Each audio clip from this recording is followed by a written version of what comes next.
All right, so today we have five important stories. The first ever CEC impeachment move, India's US trade deal delay, a revolutionary forest finance model, a rare crab in Silent Valley, and 14 crore Indians locked out of food security. Let's go. So, first of all, we have the opposition moves to impeach CEC Ganesh Kumar, Chief Election Commissioner. Now, the India Bloc opposition submitted removal notices in both houses of the parliament against Chief Election Commissioner Ganesh Kumar, the first such move against a sitting CEC in independent India. A total of 180 MPs signed the notice, 120 from Lok Sabha and 60 from Rajya Sabha. The primary allegation is, is misbehavior linked to the SIR of electoral rolls in the West Bengal. Now, no chief election commissioner in India's post independence history has faced a parliamentary removal motion until now. Now, this sets a historic precedent, regardless of outcome. The special majority required for actual removal is much higher. Majority of the total membership and two-thirds of the members present and voting in each house separately. Now, with the current parliamentary arithmetic, the motion is numerically unlikely to succeed. Now, intensive revision is an election commission exercise to update voter list. The opposition alleges it led to mass deletion of eligible voters in West Bengal, disproportionately affecting minority communities. Now, Article 324 is CEC removal only on same grounds as the Supreme Court judge. Proved misbehavior or incapacity, the only two constitutional grounds for CEC removal. SIR, Election Commission exercise to verify and update voter rolls. India Bloc, Opposition Alliance, 180 MPs signed the removal notice. Special majority, two-thirds are present in voting, plus majority of total strength needed in each house. The Election Commission independence, constitutional principle, the removal protection is designed to safeguard. Then we have India waits for the US tariff architecture before signing a trade deal. Now, as of March 2016, now uh, as of March 16, 17, 2026, India has deferred signing the interim trade deal with the United States. The March signing deadline is gone. India's position, it will sign only after the US finalizes its global tariff architecture. Now, the proposed deal involves an 18% US reciprocal tariff on most Indian goods with targeted exemptions. Now, US is applying an 18% tariff on Indian textiles, plastics, leather, organic chemicals, home decor, and machinery under the proposed deal framework. Under the interim agreement, the US would remove the reciprocal tariff on generic pharmaceuticals, gems and diamonds, and aircraft parts, India's high value export categories. Now, India has protected its most politically sensitive agricultural products from tariff reduction commitments. Reciprocal tariff, the US tariff on Indian goods matching India's tariff levels on US products. Section 232 is the US law allowing tariffs on national security grounds that affects steel and aluminium. Interim trade deal, the limited bilateral arrangement, not a full FTA, delayed beyond March 2026. Then the agriculture carve outs, India's protected sectors, dairy, spices, rice, wheat, vegetables. USTR tariff architecture, new global tariff structure, US must finalize before India signs. The US trade deal around $190 billion. The total bilateral trade annually, stakes of any tariff deal. Now, the next important news is BELEM, the new $125 billion forest finance model. Now, the Tropical Forest Forever Facility, the TFFF, was launched at the COP30 Leaders Summit in Belém, Brazil, on November 6, 2025. By COP30's close, $6.7 billion was secured, and 66 countries endorsed the launch declaration.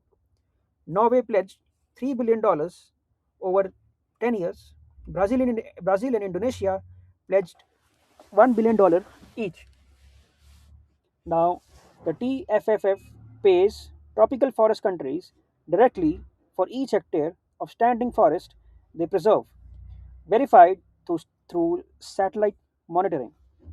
Now, the $6.7 billion is far short of the $125 billion target, but it establishes the architecture.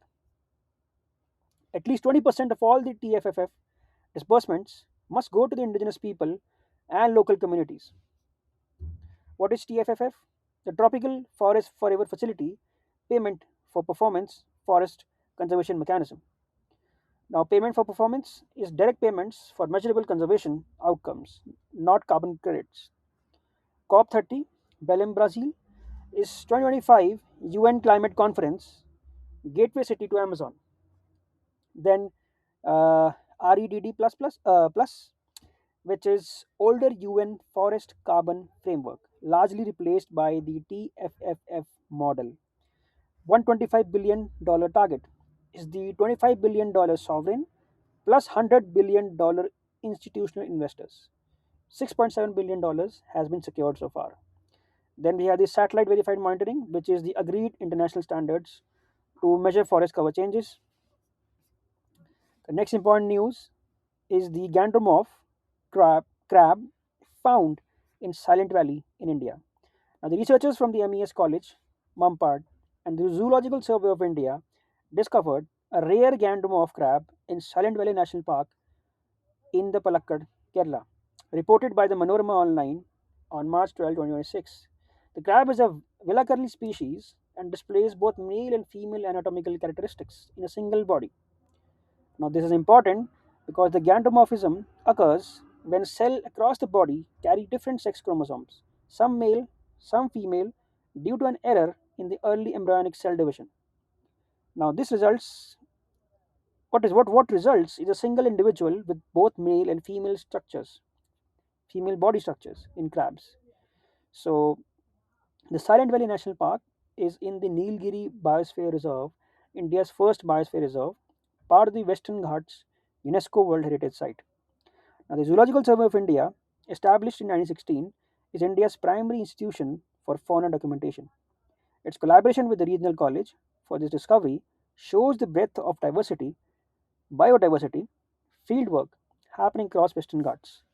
Now, gantramorphism is a rare condition where one individual has both male and female characteristics due to sex chromosome chimera. Velakarli crab, the Western Ghats endemic freshwater crab species. Silent Valley National Park is in Palakkad, Kerala, established in 1984, the UNESCO World Heritage Zone. Then the Nilgiri Biosphere Reserve is India's first biosphere reserve, declared in 1986. Zoological Survey of India, established in 1916, documents India's fauna. And Western Ghats hotspot, one of 36 global biodiversity hotspots, spans 6 Indian states. Then we have 14 crore Indians outside food security net. Census still frozen. Now, India's National Food Security Act beneficiary count remains frozen at 81.35 crores based on the 2011 census, which has not been updated because the 2021 census is still unconducted. An estimated 14 crore people, approximately 10% of India's population, are outside the food security net as a result. 14 states and UTs have already exhausted their allocated NFSA quota and cannot add a single new beneficiary. Now, the NFSA 2013 mandates 75% rural and 50% urban coverage calculated on census population data. Now, 14 states and UTs have hit their census derived ceiling, meaning they cannot legally add new ration card holders even if those families are eligible. Now, this is not a targeting failure, it is a system design failure. The ceiling itself is too low because the denominator is outdated, the census basically. Now, India has conducted the census since 2011, the longest inter-census gap in modern history. This cascades beyond food security into parliamentary delimitation, Manrega allocations, and reservation demographic data in all welfare scheme targeting. The NFSA exclusion of 14 crores is one visible consequence of data vacuum. NFSA 2013, the National Food Security Act, which entitled 67% of population to subsidized food grains. Then 81.35 crore frozen ceiling is the beneficiary count stuck since 2011 census. 14 crore excluded, which means that the people outside food security net due to census frozen quota ceiling. One nation, one ration card solves the problem of portability, but not the exclusion problem. 2021 census delay. Census due in 2021 not yet conducted. Cascades across all welfare schemes. Article 21 right to food. SC recognized food as fundamental right in PUCL versus Union of India. Five stories today. The Chief Election Commissioner impeachment, India US trade delay, the TFFF forest finance, Silent Valley's rare crab, and 14 crore locked out of food security. Stay consistent, stay sharp. See you tomorrow.